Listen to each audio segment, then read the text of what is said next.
I am Kaitlin Statz. Thank you all for coming to this audio drama roundtable. This month we are talking about marketing, and we have two fantastic people who I've met in person, and they are literally the people I would want to learn from. So I hope that you guys learn along from them as well. First, we will have a presentation from Sarah, and then we will have a presentation from Elena. And I think we're just going to roll right into it, and we're going to start with Sarah. That sounds fantastic. Well, thank you, Kaitlin, for this opportunity. I'm so excited to be here. I need to figure out momentarily how to share my screen. Perfect. Okay, can everybody see my presentation? Yes, okay, I'm seeing nodding, which is a good thing. Okay, well, perfect.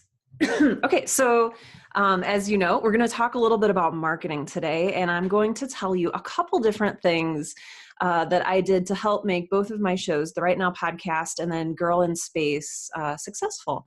One of the biggest things that you can do as a podcaster, an aspiring podcaster, is learn the secrets behind marketing. And one of the very last things I think that podcasters ever think about is marketing. We always get really excited about the microphone and the equipment and where are we going to be recording and who's going to be in our show and what are we going to talk about, all that stuff. But it really helps if you have a strong foundation in marketing. And I broke down my presentation today. Originally, I was going to be talking just about marketing. I'm going to be talking about branding and marketing because I think that these are terms that we don't get taught as podcasters. A lot of us don't come from a marketing background, and a lot of us don't know the difference. And I didn't know the difference between marketing and branding. I didn't know any of these subtleties until I was in marketing. So a little bit of background on myself. I was in marketing for 10 years before I quit my day job. So I do marketing consulting now. I'm doing this for free for you because I love you and I want to see more podcasters do more better with their marketing. So yes, I just said more better. Okay, so let's dive in so I'm not here all day yelling at you about marketing and branding. So we're going to look at what the difference is between branding and marketing. So a brand, first of all, we're going to start with branding. A brand is the overall entity that connects with your audience. And this is how you make people feel. So when we're talking about a brand, we're talking about something really nebulous. We're talking about a feeling that you convey to other people. And you convey that brand in a lot of different ways. And that's part of what we'll talk about in today's presentation. Marketing, on the other hand, is the activity of promoting your, whatever it is, your podcast, your service. In this case, we'll say podcast because I think most of us are podcasters or podcast enjoyers. So I want to make sure that we understand like the difference there. So branding is the way that you make people feel. It's a little bit more nebulous. Marketing is the thing that you're going to do. Like that's the activity. So a lot goes into a brand. We're going to go through branding first and what that really means for people. So a lot goes into a brand. You have your logo or your logos, which as podcasters, a lot of us use our show art as our logo. It's something very visible. It speaks for the brand. It sparks recognition in the mind of the listener or the person perusing iTunes or Stitcher or whatever. You can see behind me, I have my Girl in Space logo that I use for pretty much anything, everything, well, and anything. I'll use it for anything. A lot goes into a brand. We also have colors, fonts, artwork, messaging, language, content. So your actual show content can be part of your branding. Any media that you're producing, like if you create a book or an ebook or a graphic novel, like the Liberty graphic novels, which I think are fantastic. On the other hand, we have a lot of the non-visual things. So everything on the left-hand side is very, very visual and grabs people. And this is the kind of stuff that you'll either want to design yourself or get a designer for. On the right-hand side, we have more of the touchy-feely elements of the brand. And the most important one here is your mission, vision, and values. I talk about this a lot, and I know it probably sounds I don't know, really corporate, I guess, like our mission and our vision and our values. But this is really the foundation of any brand. This is the belief system that goes into how you make people feel. if that makes sense. This is the basis of the emotion. And so, for example, Girl in Space, the mission of Girl in Space is to help people feel like they're not alone. I tell this story because, I felt alone growing up. I felt alone, as an adult for the large part of my adult life. And I wanted to create something that would help people feel like they're not alone, that I'm with them or that somebody is with them, that they are loved.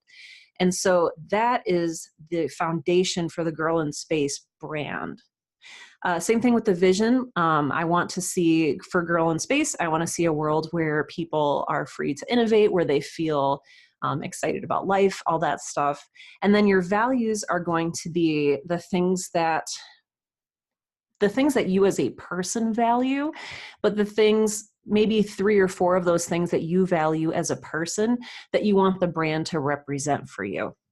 So for me, it is creativity, it's fun, it's a sense of humor. Like, those are some values that I want to come out of Girl in Space, that brand specifically. I know I'm kind of blowing past that, but it is very important. If you want to work on building your own mission statement for your own podcast, I have an article out on Forbes that's just, I think it's called, is it called Writing Your Podcast Mission Statement? I don't know. You can Google it.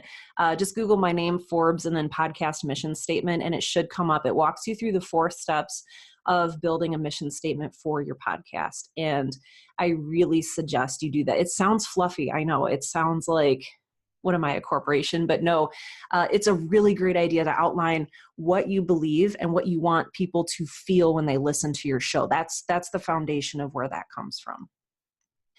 All right, topic and niche, that goes into your brand. Your topic or your niche, if you're a nonfiction podcast, are you podcasting about poison dart frogs? Your niche is people who care about poison dart frogs, what have you. Voice and tone is the way that you deliver the show. And so this can come from not only your voice as a speaker, but it can come from the music, the sound effects, the way that it's written, the emotions that you're putting into what the characters are feeling, or the emotion that you're putting in as the host if you have a nonfiction podcast. The name of your podcast is very important as well. This is really easy to overlook, but essentially for me, Girl in Space, the name and the brand and the logo are all a little bit synonymous. Positioning is how your show relates to other people or how your brand relates to other people. So just quick and dirty example, McDonald's and Burger King. Each of those brands are very distinct in our minds. If we've seen TV commercials for them both, their positioning is how they relate to each other. And so how does your show relate to other similar shows, to other podcasts in general? That's part of your brand as well. Personality is pretty obvious. That is the person behind the brand and the person who represents the brand on and offline. Your UVP is your unique value proposition.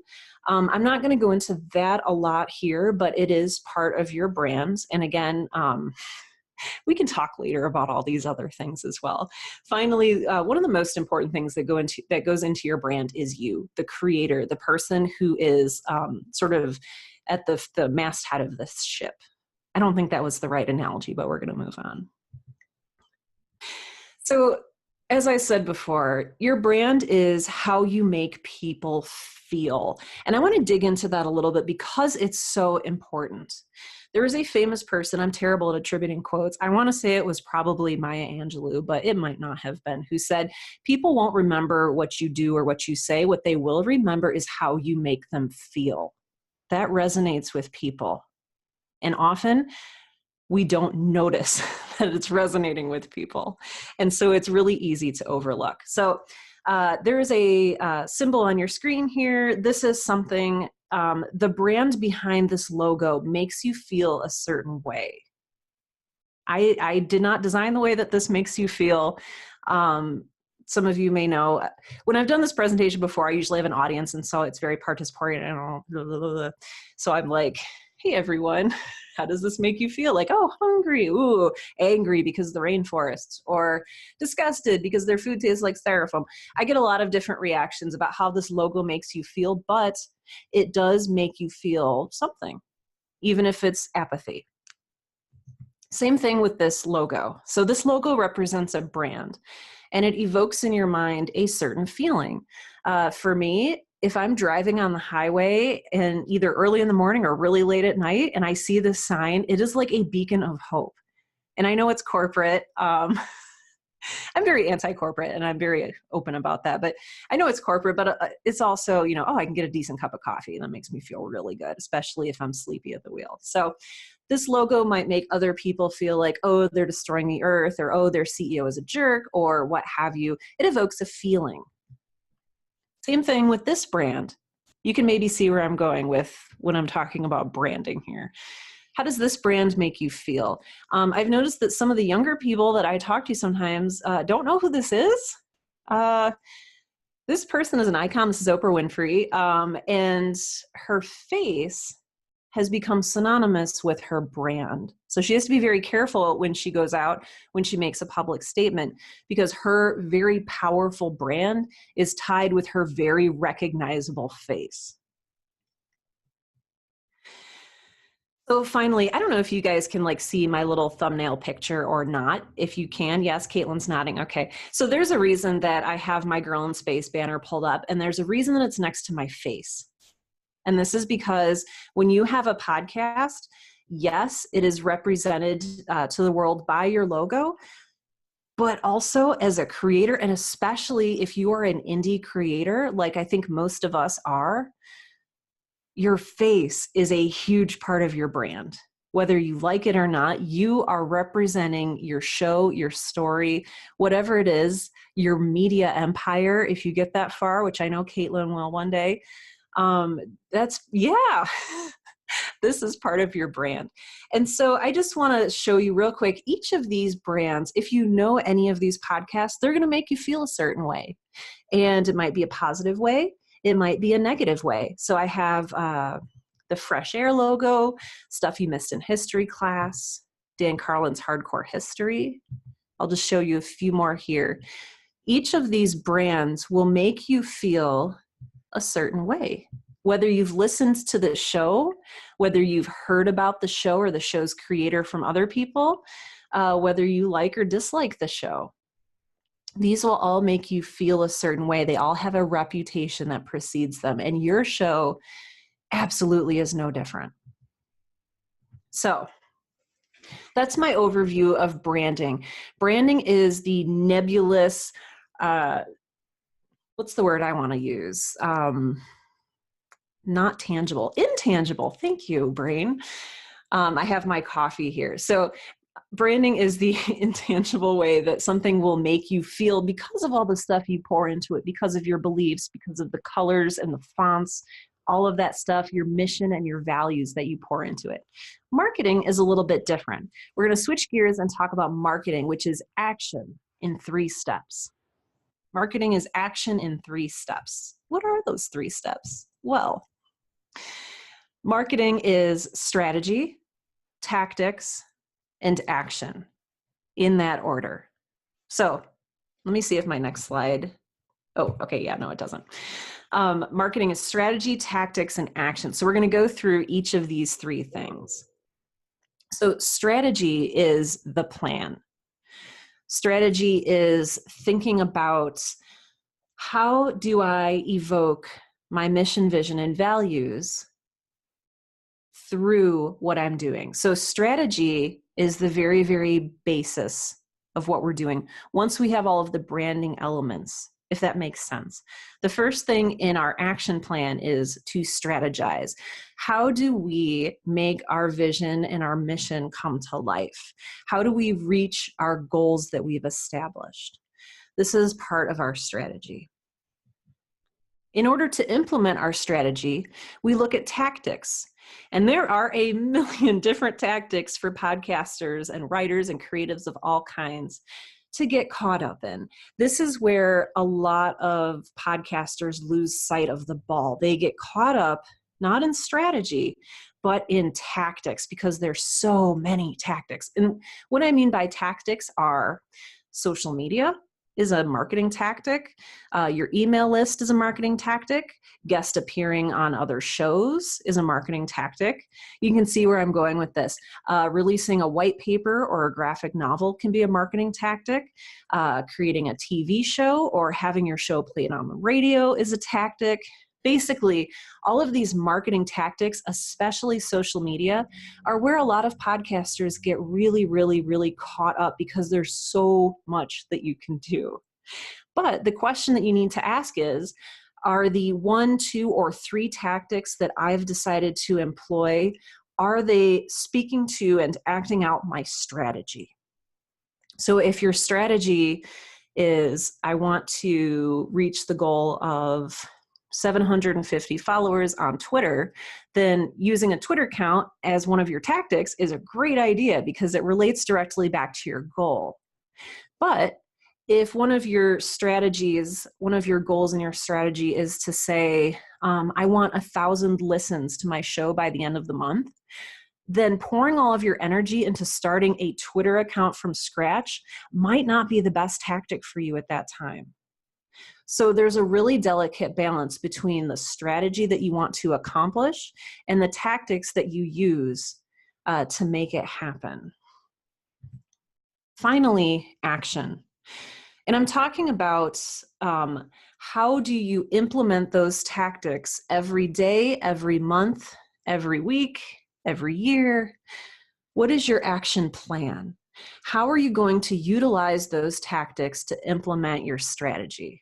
That's the most jargony thing I've ever said, but there you have it. That's the basics of marketing. So it's strategy, tactics, and action. Your action can be something as simple as every day on your calendar you write, have I tweeted today? Or did I send out my Patreon rewards? Or note to self, send out an email 3 weeks from now to my email list telling them about this, this, or this. That can be your action plan. Alternately, your action plan can be a giant spreadsheet that has hundreds of rows and columns. If you nerd out on spreadsheets like I do, I have a whole action plan. Like, hey, around October you should start planning your Christmas episode, or start saving money now so that you can go to this conference. All of those things. And yes, conferences and events are also a marketing tactic that you can use to support your strategy and your goals. So strategy, tactics, action. That is the marketing trifecta. Really, the overall secret to marketing, like where that's all leading, is community building. That's how you do it well. So strategy, tactics, and action are how you do it. Community building is how you do it well. If you can do all of those things and have one of your goals to be building a very passionate, rabid community around your show, then you're going to be doing it right and your show is going to find success. Community building can look like a lot of things. It can look like an active conversation on Twitter. It can look like a Discord community, which a lot of you already have a Discord community where you talk. Your community can be on Patreon if you've chosen to monetize your show. Your community can be a group of podcasters that you meet with once a week at the coffee shop downtown. A strong community. I know it seems like a lot of time we're alone, like I'm in my creepy little office, like speaking into my mic, and like that's what podcasting is for a lot of us. But if you can latch onto a community and really drive the community and help them to see and understand your mission, vision, values, the strategy behind your show, all of that stuff, I really think you will find success. So we've talked about what branding and marketing are. Branding is how you make people feel. Marketing is the strategy, tactics, and action that you implement to help spread the brand. There's best practices for each of these. And I know Ellie in her presentation, which is coming up, is going to have some really, really good marketing best practices. But I have a few here for you as well. So this one is really hard for us to remember as podcasters. Act as though you are always in the public eye. I know. You're in your creepy little office, a recording studio, you're alone, you're talking into your mic. Let's change this to say, act as though you're always in the public ear. What you're saying on your show should relate directly back to the mission and values you support. If you say something off brand, if I say something to a friend and in private and it gets out into the public eye, that can permanently change how people perceive my brand. And it can permanently change how I make people feel and how my show makes people feel. If you heard that Sarah Werner of Girl in Space said something nasty about someone else, that's going to change how you feel about my show. We are our show in a lot of ways, So even things that you say on Twitter or in your Discord, those things get out, and it's maybe not your fault if those things get out, but you want to be very careful what you say in private, because some of that stuff does get out. I've seen it happen, thankfully not a lot because we have such a good, rich, kind community, but I've seen a few instances of it and I'm like, wow, that really changes what I think about their show.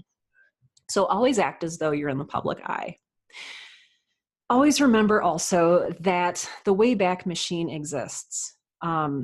If you say something online, you're like, oh, that's okay, or you send a Snapchat or you delete a tweet, you're like, okay, whew, fixed that. I said something nasty and it's gone now. Somebody may have screenshotted it. So just please think before you say anything online. The image here says wet cement opportunity. It only takes a second to change this spot forever.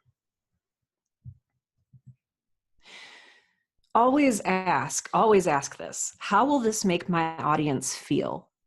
So this is not only a big part of your show. So like with every episode of Girl in Space, every line I write, I have to think about, is this really the message I want to convey? Is this how I want to make my audience feel?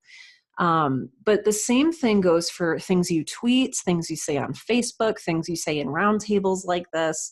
How is this going to make my audience feel? This should be a large part of your branding process. It's a great idea to keep your mission, vision, values, and that UVP, that unique value proposition, visible and top of mind at all times. Back when I first started the Right Now podcast back in 2015, when I first got into podcasting, I had a sticky note on my wall and it had my mission and vision for the show so that I could always look at it and keep it top of mind and remember, why am I doing this? Who is my audience? Who am I doing this for? And so that really helped me remember that I'm here to serve people, not myself. I'm here to help others. I'm here to make them feel like they can write. I'm here to make them feel encouraged. So just a good thing to do. Another tips and tricks, best practice, what have you, whatever jargon you want to use, is to be honest, authentic, and vulnerable. This is really hard for a lot of people, and it's really hard for introverts like me, and it's really hard for perfectionists like me, and it's really hard for people who want to be seen as the authority in something. Being honest about who you are, being authentic with the message that you have to convey, and even being a little bit vulnerable. I've had some of my biggest community building moments with my brand when I've chosen to be vulnerable on Twitter and say something like, hey, I struggle with mental health issues, or hey, I'm in a really deep place of self-loathing today. And there is a balance there between constantly looking for pity or airing your dirty laundry or anything like that, because that will affect your brand. But if you can do it in a way that serves your mission, which for me, again, with Girl in Space, is helping people feel like they're not alone. If I can show them one of my vulnerabilities and help them feel like they're not alone, because they feel the same way, then that's serving my brand and it's helping people, which is just fantastico. Okay, so be vulnerable, all that stuff. Just don't be stupid. We've all seen. I've given this talk before and spent like a long time going through all these really fun examples of people, getting themselves into big trouble. So this one is just somebody saying, "I hate my boss" on Facebook, and then his boss saying, "You realize we're friends on Facebook, right?" So don't be stupid, and don't. I want to put this in a really delicate way. Podcasting can be very frustrating. It can be very, very, very, very, very deeply frustrating, especially if you're not finding success at the rate that you want to find it, especially if you are if you are feeling alone, if you don't have a community around you, and it can be very tempting to just tweet or posts on Facebook that are very, very negative or very accusing or very resentful. Nobody's listening to my show. Why do I even bother doing this? Podcasting sucks. That stuff, you might think that you don't have an audience that sees these things. People see these things. They see them. And please do know that that affects your brand as well. Always ask, what will resonate with and engage my audience? What are they expecting from me? What kind of content do they want from me? What can I give them that can help and support them? What can I give them either in my show, on social media, in my email list, at a conference where I'm speaking? What can I give people that will resonate with them and engage with them in a way that sort of acts out my mission, vision, and values? Basically, you're going to follow the rules of customer service. Give your audience a great experience. We are entertainers, whether you feel like one or not. I don't feel like one because I'm just like a dork who loves sci-fi, but you are an entertainer. Give your audience a great experience in your show and outside of your show. Please do remember, perception is reality. You can use this in a couple different ways. If you project the image of success, people will think you're successful. So especially for your brand, if you have a professional headshot that you can use for your Twitter profile, if you have a nice logo for your show, anything that will help you look more professional, anything that you say, people will tend to believe the story that you tell. So be careful what story you're telling about yourself and your brand. Please remember, not all attention is good. I feel like that goes without saying. I don't know if you remember Ariana Grande's donut licking video. We won't go into that right now, but no, all attention is not good attention. We'll just put it that way. Don't feed the trolls. When you're behind the helm of your brand, especially on social media, especially on Reddit, especially on forums, you're speaking for your show. And again, that can alter how people feel about your show. And so if you get into a cuss word laden argument about something, that speaks to your show. If someone is trolling you, if somebody is saying nasty things about your show, don't feed the trolls. Please just ignore it or report or block. Those buttons are there for a reason. Do not engage. One thing I like to tell people is that no one's mind was ever changed in the comments section. Believe me. Okay, we're going to be wrapping up here so that we can hear Ellie's beautiful presentation. You are a person first. A person, however, who represents your brand 24/7 online and offline. This is so hard to learn, especially since a lot of us are used to being creatives or creators or behind a screen. When you become a podcaster, you become a public figure. You know, you might not be like immediately recognizable when you walk into a store, you know, so that you need like a hat and sunglasses like Jake Gyllenhaal, but you are still representing your show. And this is so hard for a lot of podcasters to remember, but you have to almost start tempering your behavior in a little bit. You have to act like you're on display a lot of the time. When I go to a conference, it can be really draining for me because I have to represent that brand, that person, pretty much 24 hours when I'm on.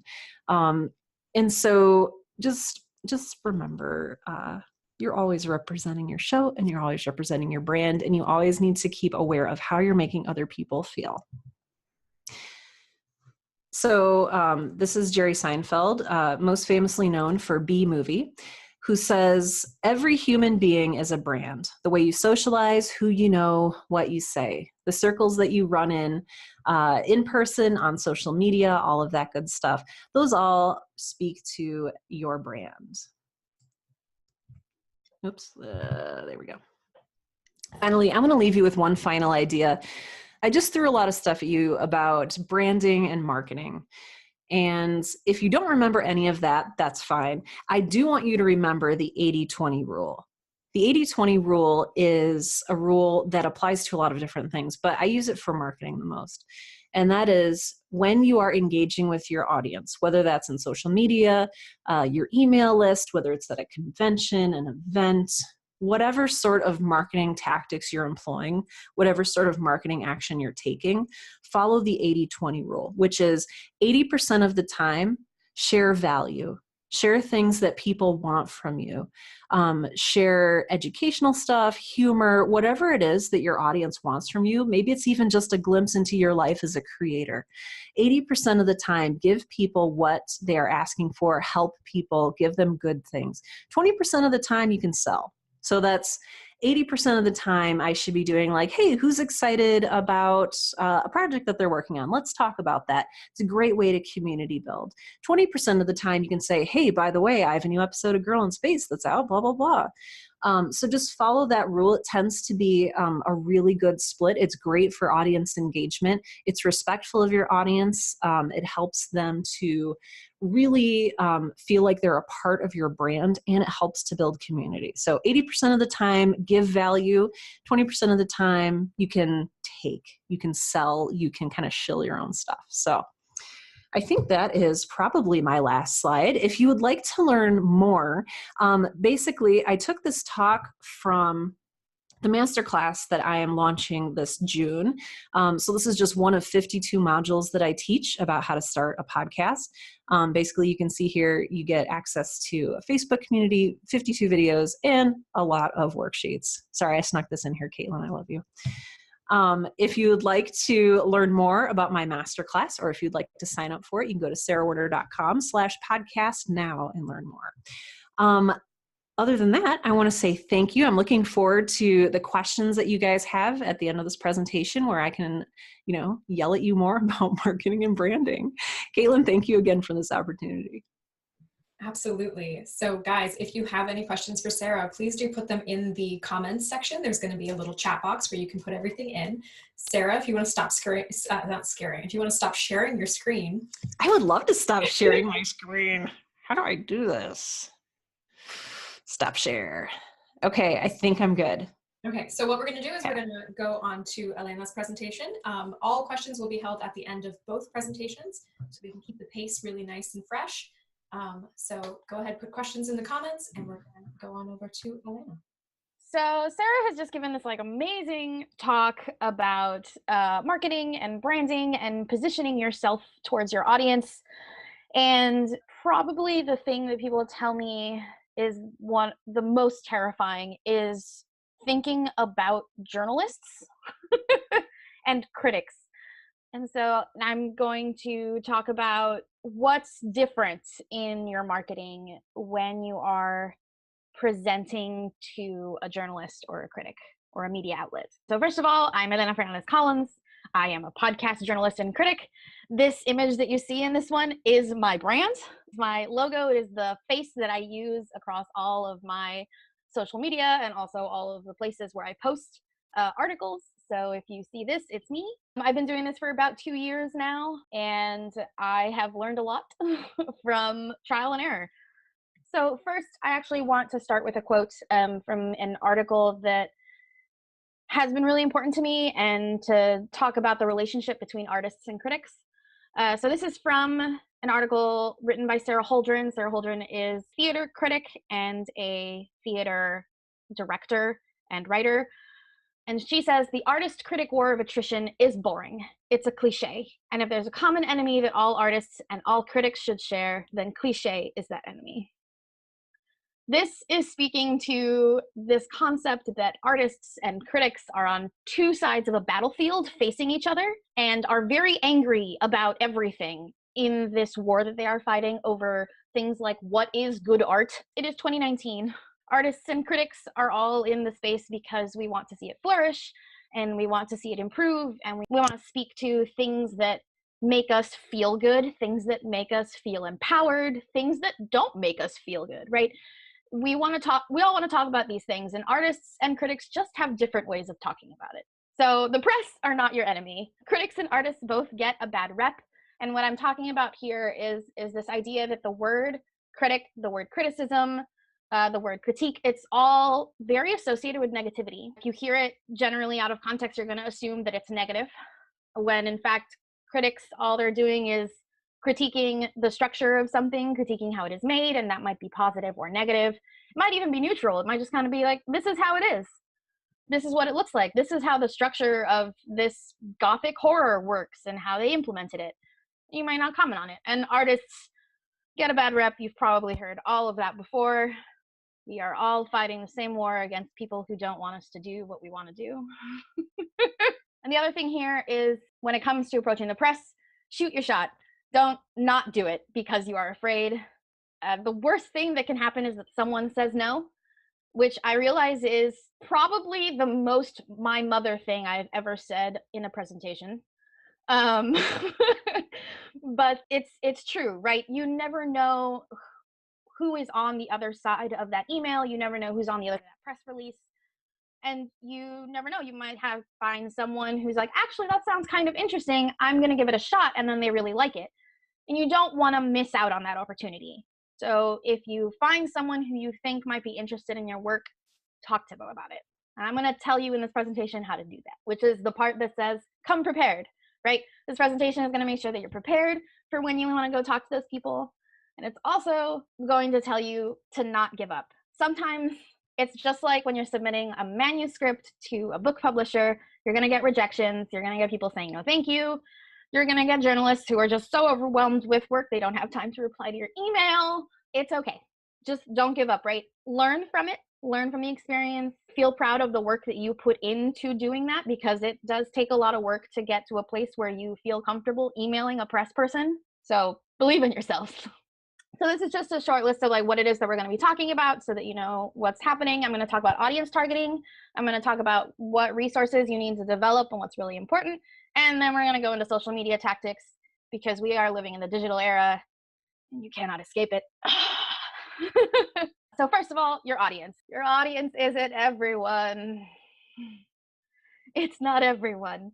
When I am on pre-production panels, when I'm talking about making a podcast and what you need to think about, your audience is not everyone. If you are making a feel-good sci-fi set in space on a ship that starts with one narrator and continues into like more characters and talks a lot about coffee and cheese, I don't know what podcast I could be talking about. Your audience, it's not going to be people who don't like sci-fi, right? It's not going to be people who prefer their sci-fi like space stories to be tense and horrifying, right? There are people that prefer a very reality, like harsh reality based show, and that's not this show. So your audience isn't everyone. That's also true for when you are approaching journalists. Journalists are not just this like single mass of people and we all like the same things and we all don't like the same things and we all write about the same things. That's not true, right? So journalists all have focuses and they have specialties and they have constraints. So when you are picking a journalist or when you are picking a critic or a media outlet to send your work to pitch, you need to do your research.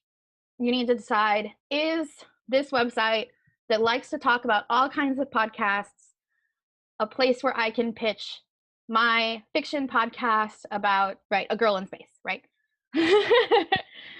And have they talked about fiction podcasts before?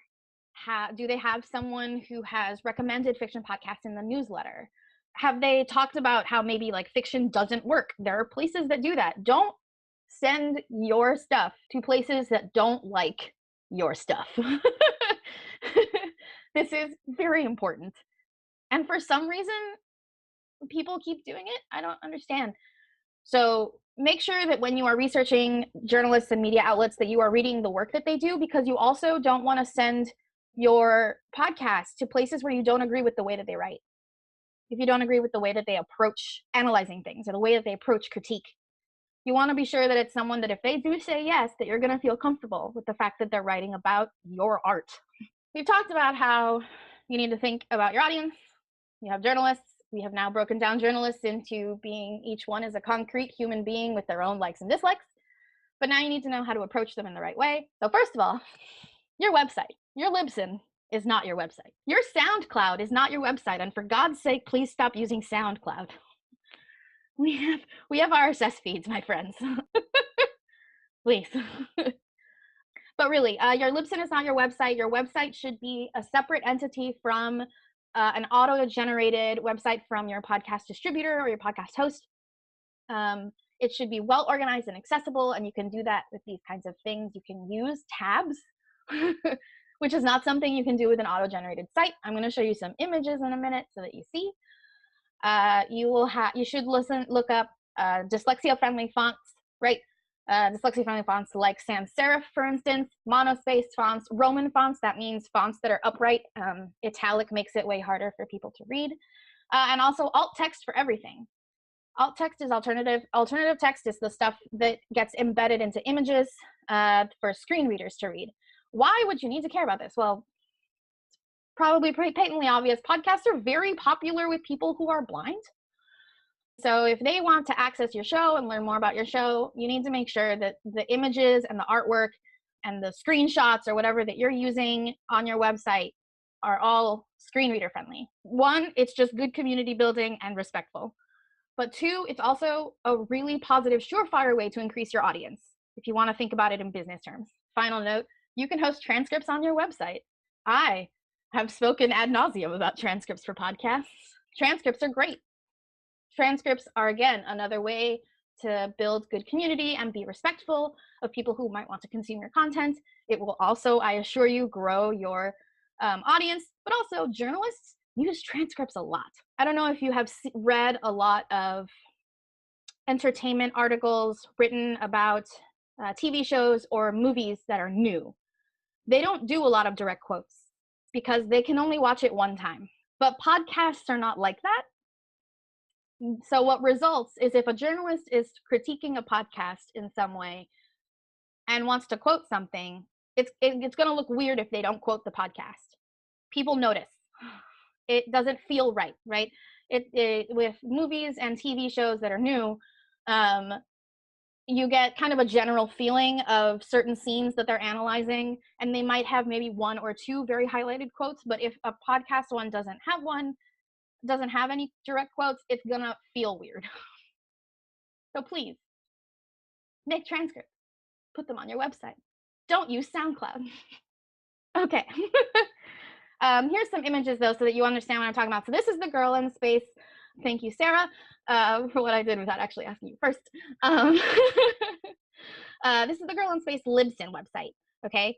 Something like girlinspacepod.libsyn.com/page, which is like a horrible URL, first of all. Second, you can see that all it has is like the logo up here. You can see that it's got about and episodes over here, and it's got social links and a link to the RSS feed and what is that, iTunes and Spotify. Everything is so small, and that's it. And everything on this page underneath this image is just the episode where you can play it, and that's all. If you click about, what happens is you just get a pop-up here that just has the iTunes description. That's it. That's all you get. So now we're going to switch to Sarah's website. Sarah's website looks beautiful. In comparison, it's so easy to do things. It has tabs. The idea here is that you want tabs that will lead a horse to water. You want to be very, very clear and explicit about what these things are so that people can navigate your site well and understand your site. This is what happens if you hit, for instance, press, since that's what we're talking about. We come up with Sarah's press kit, which is just very good. It has about the show. It talks about what is Girl in Space. It has a place to play the trailer, and it has more stuff below this that's more information. But it's very clear and upfront about what the show is, what it's about, what you can expect from it, how long the seasons run. It has all that information. Which brings us to the key resources that you're going to need to build before you approach the press. So that's three things that goes on top of your website, right? Your website is foundational, it's integral. And then after that, you build these key resources. The first thing is a press kit. We just saw Sarah's. So a press kit, you might also see it called a media kit or a press pack online. It's a document that contains all of the necessary up-to-date information and art about your podcast, no matter what field or genre you're in, right? A press kit is I've tailored this to be about podcasts, but press kits are developed for all kinds of products and books and all of these things. I wrote a 12-page article on how to write a press kit with my fellow critic, Will Williams. The link is at the bottom of this slide, and I can give it to you later as well. We went into very great detail on how to build a press kit. So if you need that, there's 12 pages with images for you on the internet. The next thing that you're going to want to build is a press list. So this is an internal private document that contains all of the contact information of journalists, critics, and media outlets who may be interested in your podcast. And it is going to be very annoying to build. But trust me, future you will thank past you for making it. So when I say contact information, I also don't just mean like the name of the journalist and media outlet and their email. I also mean the things that they're interested in, what websites they write for, what things they aren't interested in, what their submission guidelines are, what are their submission windows, all of this stuff that you're going to need and you can access just all in one place. Just create a giant spreadsheet. Sarah loves that. And keep it internal, right? This is an internal document for you and for your team. This is not something that you put out there publicly. And you also should not share this document with any other network or person unless you trust them and they are looking for some help building their press list, right? Finally, you should be prepared to write a press release, probably more than one. So a press release is a one-size-fits-all, so you write it once and that's you're one and done, short announcement regarding an important event or update about your podcast that you are later going to send to the press. The purpose of this is sort of twofold, right? You are keeping the press, whoever it is that you decide that is for you, updated about your podcast. You're putting yourself on the map for them. You're indicating, hey, look at me. I'm here. I think you'd find this cool. But also you are asking them to publish the press release in order to target your audience. Because what people will do with press releases for the most part is they will take it and they will copy paste it with very minor formatting onto their website and then publish it. That's how it works. And you can see this on podnews.net. So if you're not following Podnews, you need to be. That's the first thing. But podnews.net takes press releases and publishes them to the press releases section of their website. Just wholesale. It's a great resource. And so that's what's going to happen if a media outlet or a journalist picks up your press release. If you send it to someone like me or Will Williams, we might springboard off of the press release. We might talk to you a little bit, do a little interview, get some quotes, and build something a little bit more detailed. But for the most part, it's still going to be exactly what you write. Sometime in June, come back around to me. There should be another 12-page article on how to write a press release. So I've told you all of these things that you have to make. Not have to, but should. And Sarah also talked about the way that you present yourself and the way that you talk about your product, right? Your podcast and your brand and the language that you use. So I'm going to spend a minute here talking about language concepts that are important for when you are considering the fact that some of the people who are looking at you are journalists. So first, when you're talking with journalists, here are some keywords that you're going to want to know. So the first two are words for when you are dealing with press releases and information updates. So an embargo is a media embargo. This is when you want to control when people can talk about your project so that they don't get the jump on you before you announce your own project. So if you have a project that releases in 3 weeks and you're going to announce it a week and a half before the release date, you want to tell them this is embargoed until X date. On the opposite side, you have for immediate release. That means this is already publicized, or I want you to publicize it for me. People can talk about this basically as soon as they get this information. And then finally, assets is such a good group word for the images and the logos and all the extra materials that you want to send a journalist so that they can talk about your podcast. This kind of, what's the word I'm looking for? This kind of attachment, right? This kind of grouping of items that you send to a journalist and call assets is just very helpful, and it indicates to journalists that you have done your work, that you have prepared yourself to talk to them. You have thought, oh, this person gets literally hundreds of press releases a day. I should make this easier for them, and then maybe they will pay attention to me more. Hint, they will. So just some good words to have there. But most of all, your publicity is a story, which I think that everybody here is going to be very on board with. The way that you frame yourself and the creation of your podcast is its own story. It is not just a list of facts. And so in order to do that in a way that is engaging and positive, right? Especially when you are considering the very nosy people that journalists are, there are 3 things that you should keep in mind when you are writing your marketing materials. First of all, be precise. Brevity is the soul of wit, but also we get hundreds of emails a day. So keep things clear and accurate. That doesn't mean you need to worry about word count. It just means that you need to not over-explain. You need to stay on target, and you need to just be very exacting with the words that you choose to use. Second of all, be active. Here I'm going to suddenly take the form of your English high school teacher and tell you to not use passive voice. Please do not use passive voice in any of your emails or any of your press releases. This is just, first of all, good engaging writing style. And second, this helps journalists determine if your writing is something that they want to pay attention to. It is more engaging. And then finally, be creative, which I think that everybody here is going to be totally fine with. It doesn't have to be boring, right? Like I said, your publicity is a story, not just a list of facts. So first of all, we love beautiful things. We write about beautiful things all the time. We like to see your art. We like to see the images that you make. We love creative introductions, but most of all, we also love reasonings as to why we might like your work. So that means if you are maybe slightly out in left field, but you think that you can swing it, come up with the reasons why this journalist is going to be enamored with your work, right?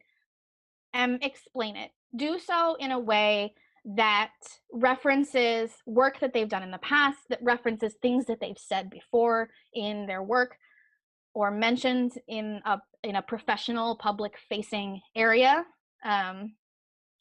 Maybe don't reference a tweet from like 2015. That's a little bit creepy, but use this both to attract their attention and to show them that you care about them as a person, because this is actually a huge problem in the artists and critics world, is that critics, unfortunately, and especially recently, are getting a lot of flack for the way that they approach critiquing certain types of entertainment media.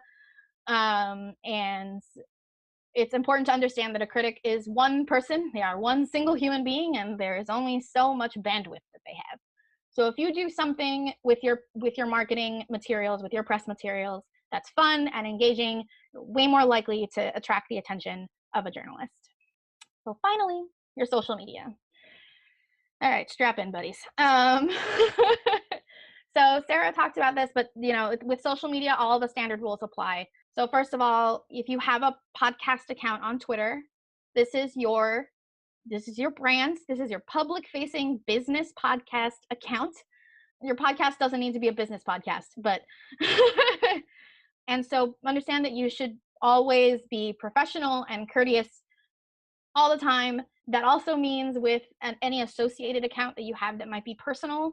So I highly suggest splitting the two. Sarah has done that, and it is invaluable, but I highly suggest splitting the two so that people understand that you are your podcast, but you are also this separate person that has ideas and thoughts and feelings about things that maybe are not part of the podcast that you are creating, right? So that's very important. Don't slide into people's DMs. Don't do it. You can do that if you're like, I have a question about how this works. Can you answer it for me? Like, oh, I have a question about your submission procedures. Where do I direct that question? That's fine. But don't just like drop an iTunes link into a critic's DMs, please. And then also don't drop a drive-by iTunes link, which is what I call them. These are the responses that you get on situation platforms like Twitter, where someone is talking about something that they like, or they're talking about podcasts in general, and you reply with, an iTunes link and literally no other description at all to your podcast. It is annoying. Nobody clicks on them. Everybody will mute you. Don't do it. If someone is asking for podcast recommendations and you fit into what it is that they are looking for, absolutely you should put your podcast, a link to something about your podcast, your website, please make it your website, into this link, but don't do it just the website. Tell them what you are about. Remember, precise, creative, and active.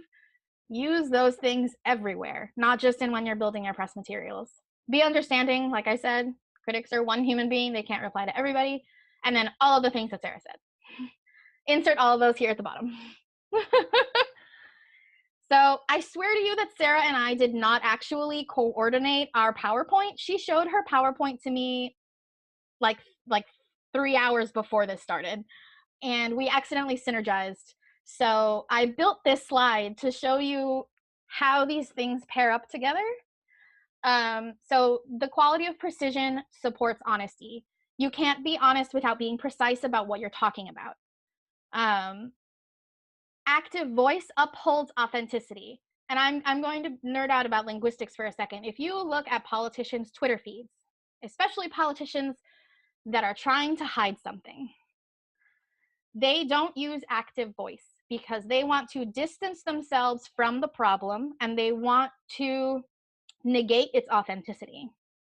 They are not precise in their words because they want to make things nebulous. And they want the things that are causing them problems, whatever it might be, they want to negate authenticity and they want to make them seem unimportant. Okay. And they do that by using passive voice. And they only use active voice when they are talking about the things that they want to uphold and platform and make seem authentic. So just keep that in mind when you're thinking about the ways that people position themselves on the internet. I know that that was like a lot. We are in 2019 and you don't really want to think about politicians. And then finally, creativity encourages vulnerability. And I don't really think I need to explain that too much. But when you are creative and you are putting yourself into your art, you are also putting your vulnerability into it. You are thinking about the things that have impacted you in the past. And that's really important. And I think that taking all of these links and using them everywhere, not just in when you're writing to the press or when you're writing a website, but also when you're talking to your community, is invaluable. So your brand is crucial. I swear Sarah and I didn't plan this. So when you are working on your podcast socials, please keep them on topic and on theme. So that means the mission, vision, and values of your podcast should be paired up with the topic and themes that you want to talk about. So the example that I'm going to use is the Greater Boston Twitter. So they are at in Greater Boston. The Greater Boston Twitter is an amazing example. Two of their values that you can talk about that they uphold in their podcast are community building and infrastructure support in Boston, right? And so in order to accomplish those values on their podcast social media accounts, they post relevant news articles and up-to-date information about what's happening in Boston. And they do comment on local politics, they comment on local social organizations, because it is very crucial to Greater Boston's design and storyline. And it's extremely on topic and very excellent use of their social media. Keep useful hashtags handy. So that means if you're on Twitter, Audio Drama Sunday, that means Audio Fiction Love. That means if you're looking for voice actors, you're going to want to use Casting Call, things like that. Find the useful hashtags, use them judiciously. Do not load your tweet with hashtags. Pick the ones that are right. Be precise. Keep your beef off your socials. Please form a salt squad. If you don't know what a salt squad is, that's people that you trust very nearly and dearly, and you make a little private group, and that is where you take all of the issues that you have with people in your space, and you put it in that group, and there is where you vent about it. Please do not vent on social media. It's very good. Please form a salt squad. Make sure that there are people that you know will keep things internal and they will not publish them elsewhere. Make sure they understand the concept of off the record, all of those things. And then finally, keep to a schedule and prevent burnout. So burnout is always on the horizon, especially for podcasters. And when it's comes to your social media and the way that you use it, build a schedule. Sarah mentioned things like asking yourself every day, have I tweeted today, right? So you can do that schedule. You can have, did I tweet today? Make one tweet, and that's your schedule. You don't have to do anything else, right? Your schedule might be, I tweet about my Patreon on Wednesdays, and I tweet thank yous to my patrons on Fridays, and I tweet community engagement posts on Mondays, right? Build a schedule and stick to it, because social media is a nightmare. It's a nightmare to navigate, especially when you are presenting a brand, especially when you are, shilling your podcast, when you are trying to engage with people that you've never met before. And it's a lot. And also your feed is full of very traumatic things, just naturally. It is full of news articles and updates about things that are vicariously traumatic. And so be careful with the way that you engage with social media. Please take care of yourselves. And that's it. That's the end. I couldn't remember if I had another slide. So this is where you can find me on social media. You can find me at Showmark. Please do not ask me why it is that. That is my website. And this is just the list of things that we discussed. And that is all. Thank you so much. Thank you, Ellie. Nobody else can clap because you're all muted. I'm so sorry. That was amazing. If you would like to stop sharing your screen. Wow, there you go. That was fast. All right, so now we're going to go into the chat section, and we do have a few questions. And we will start with Sarah, foot stomping the ground. Please stop using SoundCloud. Yeah, please, y'all. All right, so Eddie, you have a question for Sarah. Do you want to read your question? Sure. Sarah, I was wondering, because you do a lot of public appearance and public speaking, and in your consideration of how you did branding, do you do different branding for those personal appearances, like your recent TED Talk? Yay, you did a TED Talk. So how do you handle branding when you are in person? There we go. Am I unmuted? Perfect. Oh, that's such a fantastic question. It's a lot easier to do online because obviously, like Ellie said earlier, I have my Sarah Werner Twitter, I have a Right Now Podcast Twitter, and I have a Girl in Space Twitter. And sometimes they are in line with each other. Often they are not. They're saying different things to different audiences for different reasons. It's really hard when you're in person because usually your audience will come to you with you in mind in a certain context. So when I'm speaking at a podcast event, I could have fans there from the Right Now podcast, or I could have fans there from Girl in Space, or both. So fortunately for me, it's a little bit easier because Right Now podcast and Girl in Space both have very similar missions. They are both geared to be encouraging, supportive, loving, welcoming, warm shows. So they're very similar in a way, like the brands aren't all that different. So it's a little bit easier for me to get up on stage and not have like two very different personalities that I need to like act in. That's not going to be helpful. My next show is going to be a horror show, and it's going to be interesting to see because both my shows are very family friendly right now. They're both very, Ellie's dying slightly. I'm sorry, I love you. So it's going to be interesting to see. I think that it really goes back to who are you as your personal brand?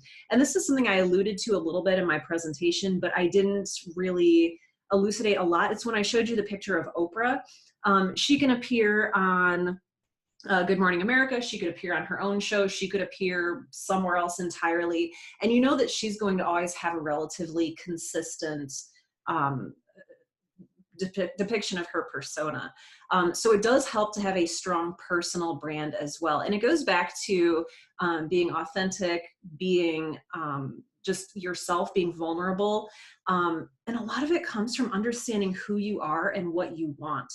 So I feel like this is going like 9 different places, but when I get on stage, I go up there with something that I want, and that is to help people, to get people to listen to my show. So you have all these different things you want to fulfill. And the question is, are you fulfilling those while staying within your personal brand? So I feel like understanding what your personal brand is, asking questions about what you want to do, what you want to be seen doing, can be very important, in addition to the missions for each of your shows. I hope that's helpful. Okay, good, okay. All right, so our next one comes from Karen. Is Karen the one that's driving? No, you're Karen. All right. I'm Karen. Go ahead and read your question. Yeah, this was actually before you started talking, Ellie, a little bit more in detail about burnout. But I actually wanted to talk to both of you, or ask both of you about that, because it's just so overwhelming, the idea of doing all of this and being all of this and, you know, getting sleep and doing normal work and taking care of family and, you know, all that stuff. Yeah, so I don't know who wants to start. Maybe Ellie wants to start. Well, I was hoping maybe Sarah, do you want to answer this kind of together? Yeah, I think that Sarah and I have very complementary ideas on this, because we have both suffered burnout big time. Yeah. We're both just like, we both just go into silent reverie. Yeah, so I think one of the first things that I would start with is setting limits to how much you are willing to give of yourself, which sounds very nebulous in general, but it means what parts of you do you not want to be public, right? What are things that you like that you just don't want to share? What are things, like I have friends who produce podcasts and they have kids and they do not talk about their children on social media at all. Nobody knows that they have children, for instance. That's one example, right?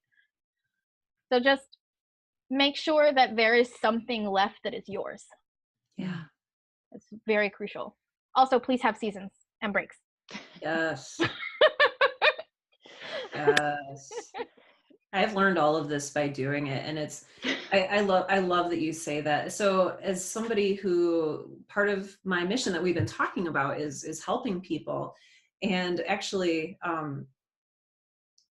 Eddie just brought up my TED Talk, which is about wanting to help everybody and wanting to give everything you can. You can't. And it's really important. I love, oh gosh, you said that so wonderfully, setting aside a part of yourself that you're not going to give away, because if left to my own devices, I will give away everything. Make sure you have a supportive community. Make sure you have a salt squad, which is my new favorite phrase ever. I love that. You need support. You can't do this alone. And that's something I've had to very slowly learn.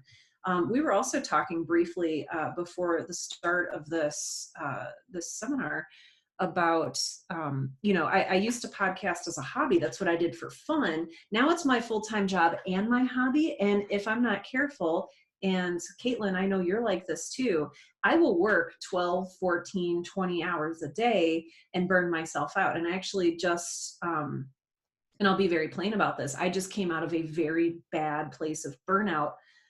Because I gave too many talks. I had too much going on.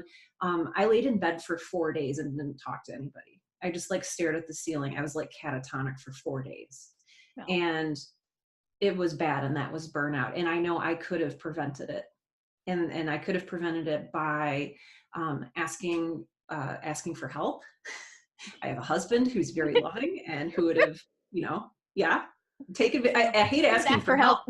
Yes, ask for help though. It's so hard to do, I think, sometimes if you're a strong, very independent person. I think a lot of podcasters are. There's a reason we're podcasters, and it's because we have that in us. But we also, I think, need to learn a lesson about what it means to not only give to a community, but to take refuge in a community. Yeah. And learning to set limits and set aside time for yourself. So I'm still learning that. Yes. Set limits. Sarah, I also am, so I am not just a basically full-time freelance contract journalist, but I'm also a graduate student with a thesis. Mm-hmm. So I'm writing a thesis and I'm not getting paid enough for the work that I'm doing. And so it's this very interesting balance of somewhere in here I sleep. Yeah. Probably. Yeah.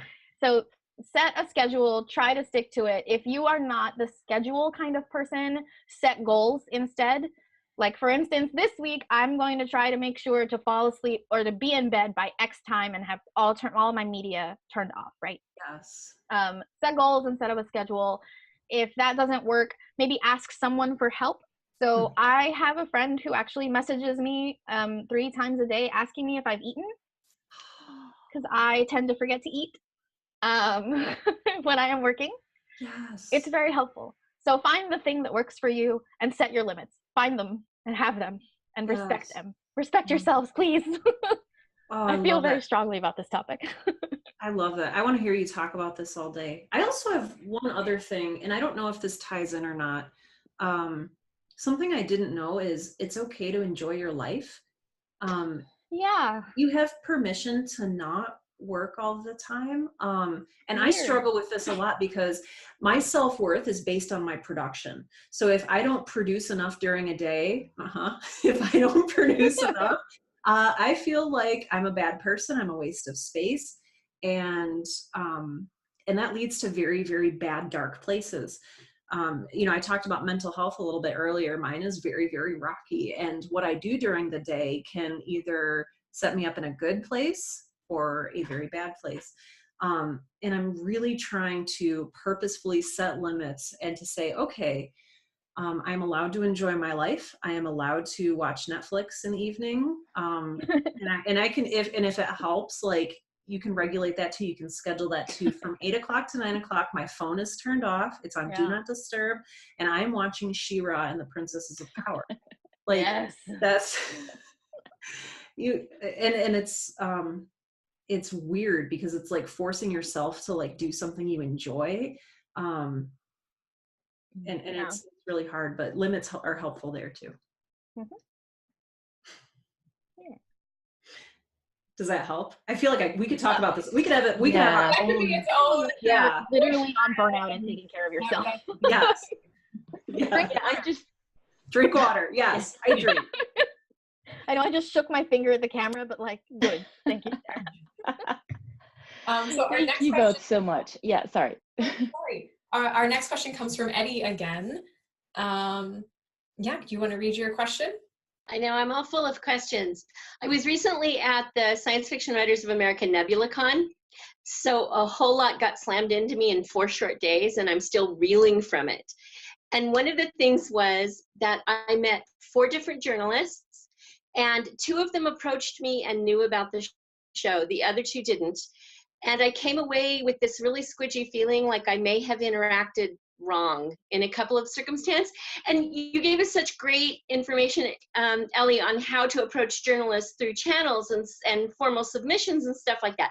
But face to face, what are journalists looking for, and what's the best way not to overwhelm them?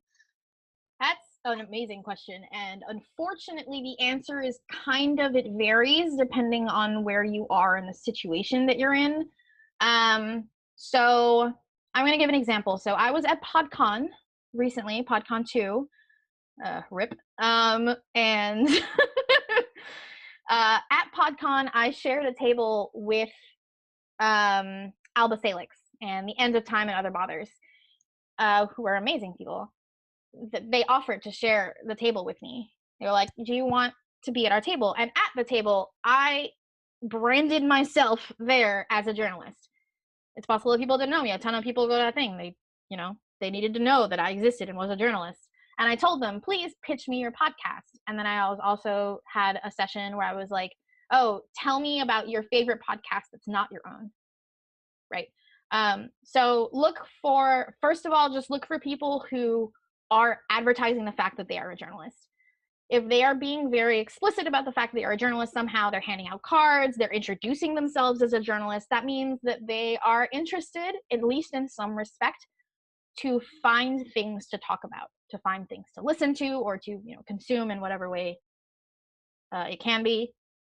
So that's kind of like the first cue. And is that the right time just to have like an elevator pitch, the one line?